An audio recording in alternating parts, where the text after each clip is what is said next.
Hello, my name is Kathy Jenkins, and I'm with Paula Jefferson Associates. We're a CPA firm located in Hurst, Texas, which is centrally located between Dallas and Fort Worth in northeast Tarrant County. Today we're going to be working in QuickBooks PRo 2010, and we're going to be learning how to import accountant's changes back into your working QuickBooks file. Prior to this, you would have sent us an accountant's copy so that we could make adjusting entries or review your file to make any changes that we felt was necessary to your file. In the upper left-hand corner, after your company file name, you'll see in parentheses, Accountant's Changes Pending. That's your reminder that you're waiting on something from us. The first thing that we would want to do after we've opened up our QuickBooks file and have that ready is to go and find the accountant's changes that we've sent to you. It's possible that you would have brought a flash drive, or we would have sent those to you on a flash drive or a CD, but more often these days we're sending those, because the file size is small enough, via email. So we're going to go to an email and we're going to find the accountant's change file. The file type for accountant's changes is QBY. You cannot import accountant's changes directly from the attachment inside your email, so you're going to want to save this somewhere. So what you want to do is right-click and Save As. We're going to save this to our desktop, so we'll select Save. Once you've completed that from the email, you can remove the email and go back into your QuickBooks file. At this point, you would select File in the upper left-hand corner. Go down until you see Accountant's Copy and import Accountant's Changes. You would go and locate your changes. It has already brought me to my desktop, but you would select My Computer and browse if you needed to find it where you placed your file. You would double click on the Accountant's Change file, and it will open up a screen in QuickBooks that looks like this that says Accountant's Changes that are not yet incorporated. This gives you an opportunity to review the changes that we have made. In this case, we have created 3 changes for you, and the action type that is in this change file are all additions. Down in the bottom left, you will be able to see and select Expand All, and it will actually open up these transactions for you. We created one journal entry is the account type. For depreciation, to record current period depreciation. We created one for unearned revenue, and we added a furniture asset. We'll take a look and see how this affects your files using the depreciation adjustment a little bit later. Before you import the changes, you can go ahead and print these. Down in near the bottom and the right, you will have 2 options. You can either save as a PDF, or you can print the file, either one that works for you. Once you've created your PDF file or you have printed a hard copy, you would want to select down in the bottom, Incorporate Accountant's Changes. You're going to get a message that says QuickBooks must close all windows to import the accountant's changes, so you would select OK to that.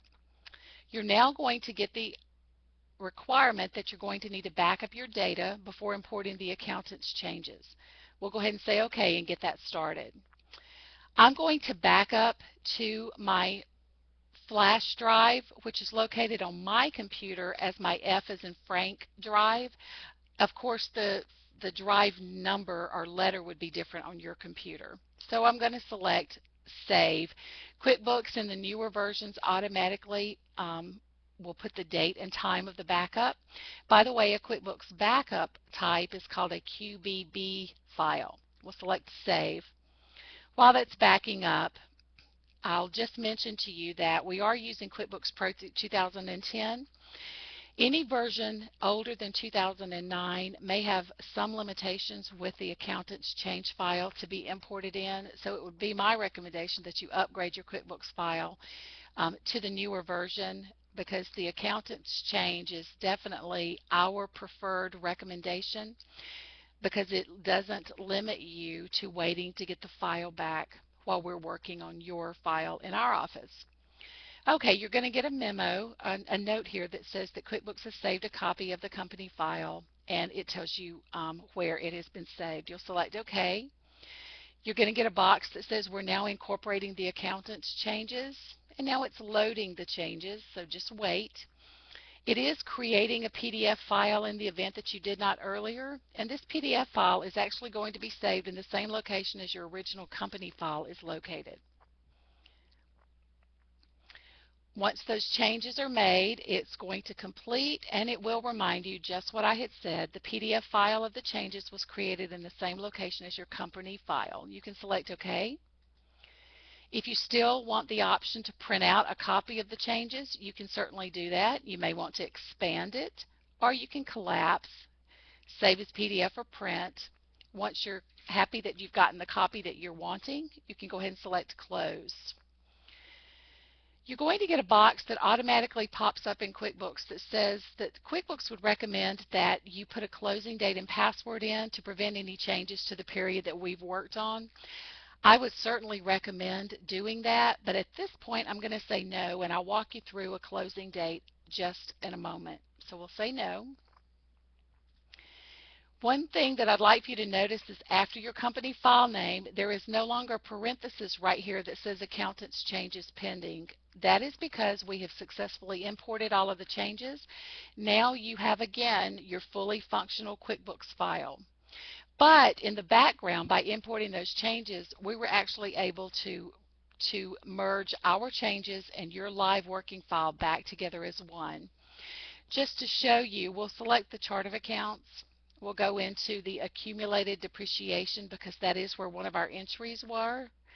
Here's our journal entry where we recorded depreciation expense and the offset was accumulated depreciation. We'll close those screens and get back to our home page. Now, as a brief tutorial on how to do a closing date, which is something, again, I would certainly recommend, whether it's an accountant's copy or whether you're giving us a backup, just a general backup, you would select Edit, Preferences. You would select your accounting preference icon and then select the tab that says Company Preferences. Down in the bottom of this section, you'll see closing date, and the date through which the books are closed is not set. We'll want to select Set Date / Password. And let's go ahead and put in 11/30/09, which is the dividing date that prevented you from making any changes after we were going to be doing our work.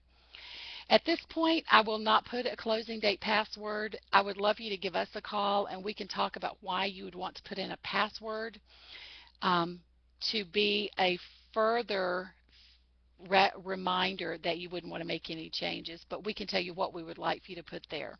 We'll select OK, and OK again to close the Preference tab.